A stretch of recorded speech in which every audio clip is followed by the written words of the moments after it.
एक हाथ का बल्लेबाज आया, आखिरी ओवर में टीम इंडिया को जिताया। जी हाँ, पांचवा टेस्ट में टीम इंडिया भले ही 6 रन से जीत गई हो, लेकिन इसमें सबसे बड़ा योगदान अगर किसी का कहा जाएगा तो वो है इंग्लैंड का एक हाथ का बल्लेबाज। जी हाँ, ये बिल्कुल सच है, क्योंकि जब इंग्लैंड के 9 विकेट गिर गए थे तब भी इंग्लैंड को जीतने के लिए 17 रन की जरूरत थी। उस समय इंग्लैंड का स्कोर 357 रन था और इंग्लैंड को जीत के लिए 17 रन चाहिए थे।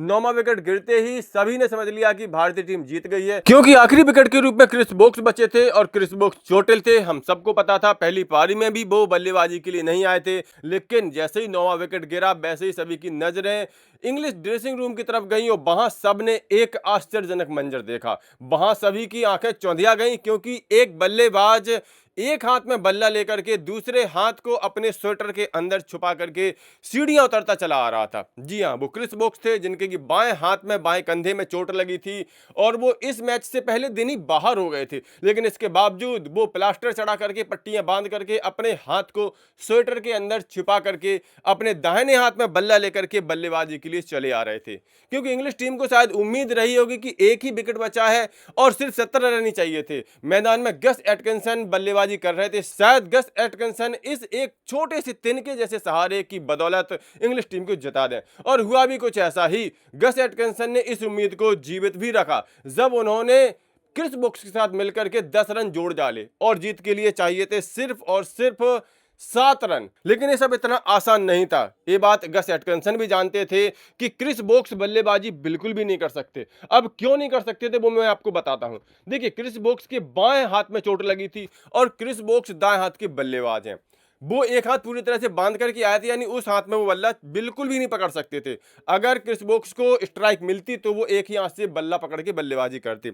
ऐसे में उनको दाहिने हाथ में ही बल्ला पकड़ना था और वो दाहिनी साइड से खेल भी नहीं सकते थे, क्योंकि सामने उनकी बायां हाथ पड़ता। तब उनको मजबूरन बाएं हाथ के बल्लेबाज की तरह पिच पर खड़े होकर के बल्लेबाजी करना पड़ता। और दाएं हाथ के बल्लेबाज के लिए दाएं हाथ में बल्ला पकड़ के बाईं साइड से बल्लेबाजी करना बहुत ही टफ है। इसका कोई अभ्यास ही नहीं होता है। और सामने कौन थे आपके सामने? आपके थे लहराती बलखाती गेंद फेंकने वाले तेज भारतीय गेंदबाज। ऐसे में गस एटकिंसन समझ रहे थे कि क्रिस वोक्स अगर स्ट्राइक पर गए और इस उल्टी साइड से बल्लेबाजी करने के लिए आए तो भारतीय गेंदबाज कोई ना कोई एक सीधी सटी की ओर कर फेंक देगा और वहीं पर इंग्लिश पारी का अंत हो जाएगा। तो गस एटकिंसन के ऊपर ये दबाव बहुत ज्यादा बढ़ गया था कि वो किसी भी दशा में क्रिस वोक्स को स्ट्राइक ना दें।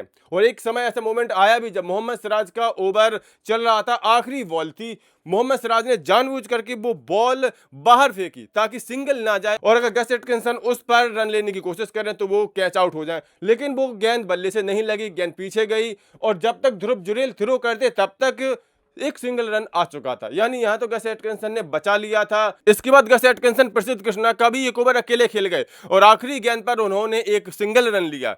लेकिन आखिर कब तक ऐसा चलता? गस एटकिंसन भी इस बात को बखूबी समझ रहे थे और यही वजह है कि पारी का 86वां ओवर जैसे मोहम्मद सिराज लेकर के आए, सिर्फ 7 रन बचे थे। गस एटकिंसन के मन में एक ही ख्याल था कि मैं एक छक्का मार करके पहले स्कोर को बराबर करूं, फिर सिंगल रन लेकर के अपनी टीम को जिता दूं। और यही वजह है कि वो मोहम्मद सिराज की सीधी सटीक यॉर्कर को भी मिड ऑन पर लंबा छक्का मारने के चक्कर में घुमा करके खेल गए और पहली गेंद पर क्लीन बोल्ड हो गए। तो यह एक हाथ की बल्लेबाजी के लिए आए क्रिस वोक्स की वजह से पैदा हुआ दबाव ही था, प्रेशर ही था, जिसकी वजह से गस एटकिंसन को ऐसा खराब शॉट खेलना पड़ा और आखिरकार उनकी टीम हार गई। तो इस तरह से इस एक हाथ के बल्लेबाज ने इतना ज्यादा दबाव बना दिया कि सामने वाला बल्लेबाज अपने स्वाभाविक बल्लेबाजी नहीं कर सका और आखिरकार वो अपना विकेट गंवा बैठा और टीम इंडिया को जिता बैठा। कुल मिलाकर के इस बारे में आप लोगों की क्या राय है? अपनी राय कमेंट करके जरूर दें।